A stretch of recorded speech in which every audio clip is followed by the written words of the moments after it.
Would you be comfortable living in a house that someone else had the key to? What if an underground tunnel led into it from a public park, where its windows could never quite close all the way?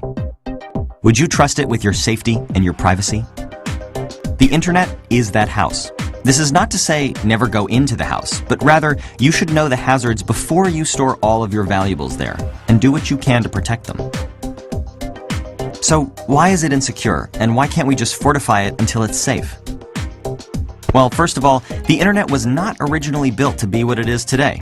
It's like someone decided to expand a shoebox into a skyscraper. The internet originally developed when computers were huge and so expensive to own that only universities, big businesses, and a few governments had them.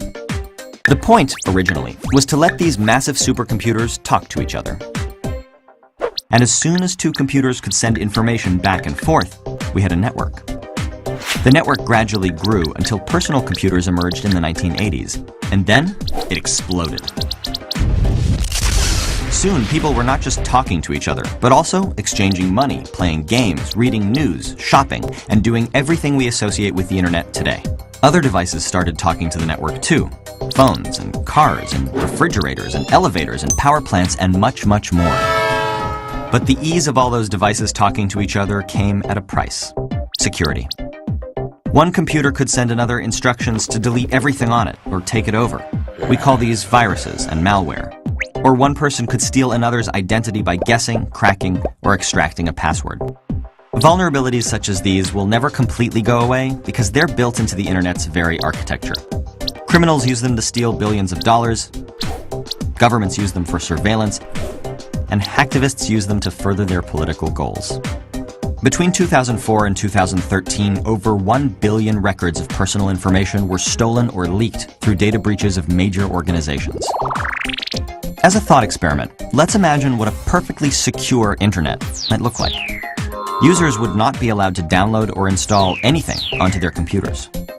All internet traffic would be monitored and regulated by bots and humans, massively limiting the number of websites you could visit. In order to log on to a website, you'd have to type in a 100-character password, submit a genetic sample, and whistle a tune. The servers that hold data would be kept in heavily armed fortresses on the moon. And even with all these safeguards in place, some clever hacker would almost certainly still find a way in.